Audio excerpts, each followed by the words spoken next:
What's going on, everybody? Welcome back to GmiasWorld. And right now, what we're going to be talking about is a huge mistake that I made, bro. For those of you guys that don't know, every 4 weeks, you're going to get a free player from like this whole, they have the, Rising Stars, they have Veterans, they have a lot of different things that they come out with.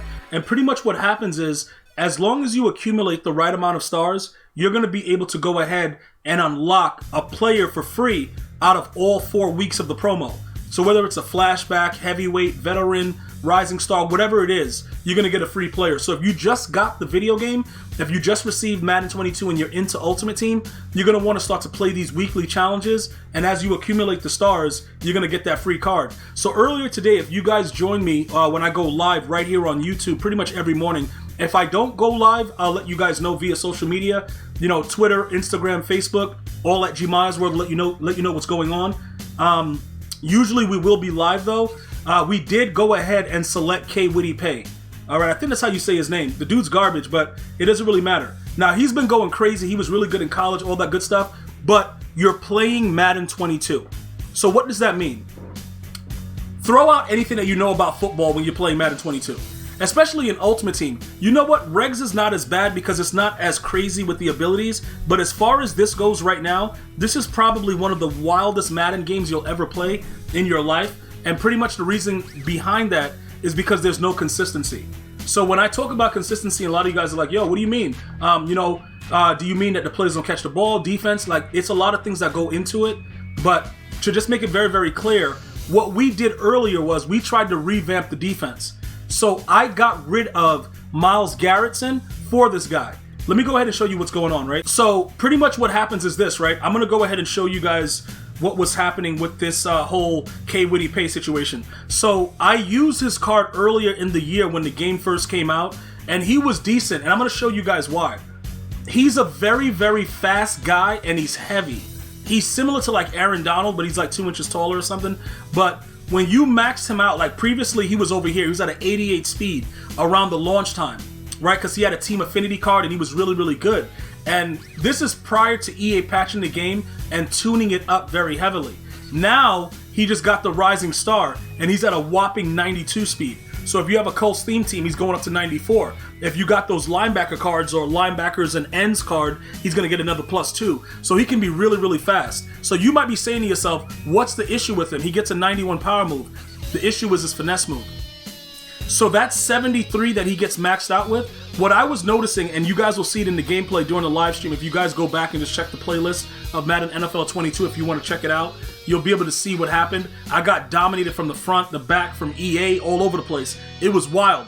Because what happens is, to generate pressure, you have to be able to get the different types of various moves off, right? So if you get a guy that doesn't have a lot of one type of, a move or block shedding, it's really, really bad. So put it like this, right? Say the offensive lineman that you're playing against, they have an ability, and one of their abilities is to stop frequent sheds with power moves.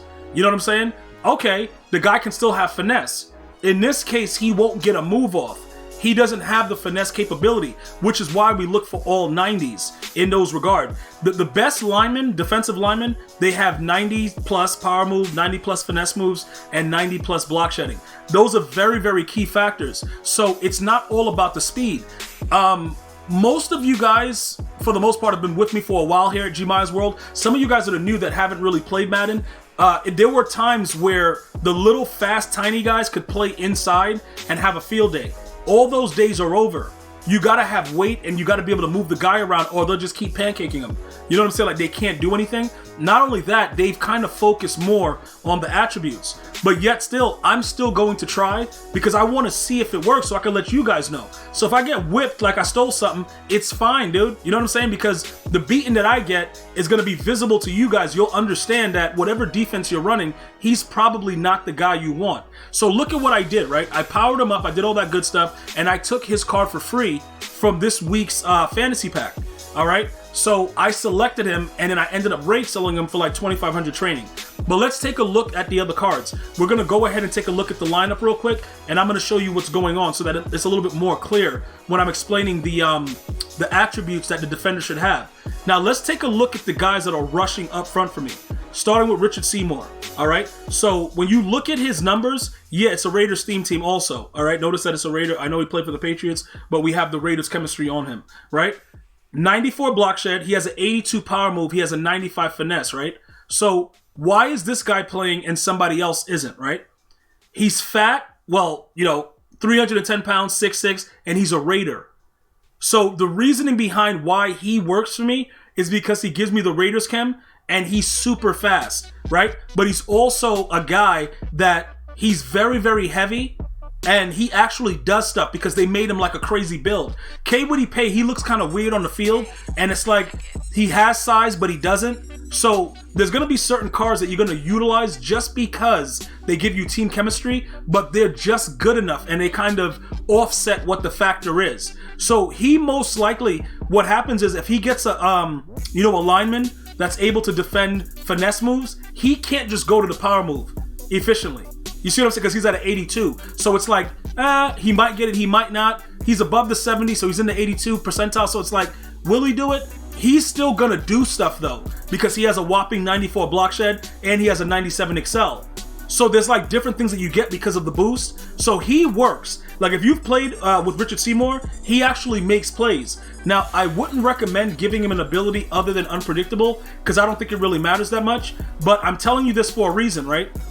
They made him like this so that he wouldn't be too OP because Myles Garrett and Aaron Donald are realistically the only two players at that like end position that are just OP as hell and nobody knows what's going on with them, which means that no matter what you do, they're always getting a move.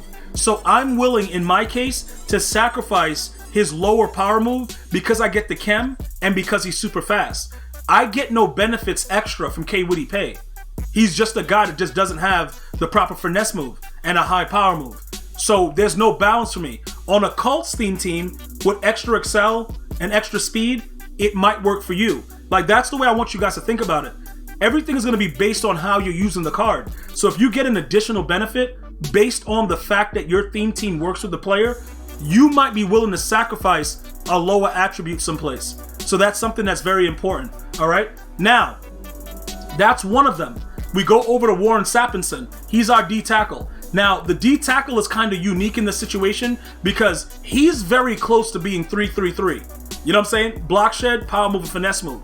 But he's also over 300 pounds. And again, he's a Raider. So we can sacrifice because we get extra benefit off of him. And he's right there. So he's right before the 90 tier. Everybody that's used Sap know he's a savage. Like he just goes wild and he's a run stopper.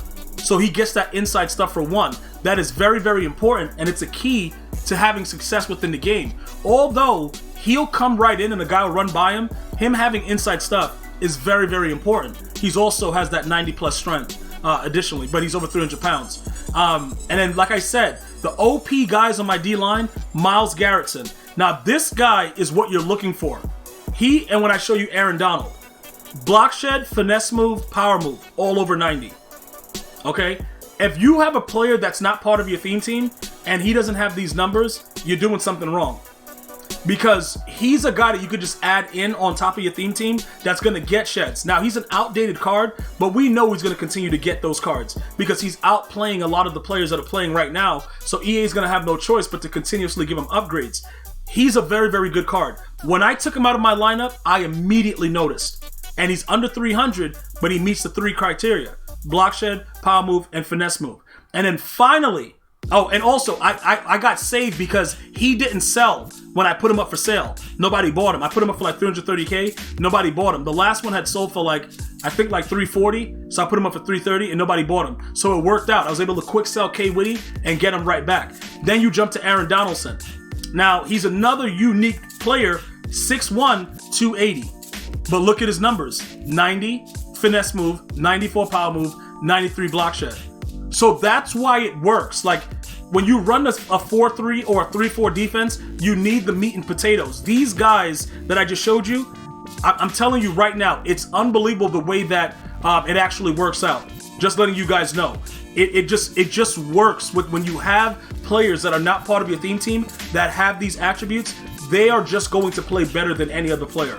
So K'Lavon is absolutely trash for me. I tried him out. He helped to get no pressure. And I did try him out also with abilities. I tried him out without abilities and with abilities, and he was just terrible because he just didn't have everything that's needed. He's not a card that we can get away with because he doesn't get the additional boost, and he's an outside card coming on my Raiders theme team. So that's pretty much what I have for you right now. If you guys already got your free card, congratulations. If you guys learned something, that's also cool. I want to thank you guys and girls for watching. Hopefully you didn't make the same mistake that I did. I'm going to see you guys and girls next time.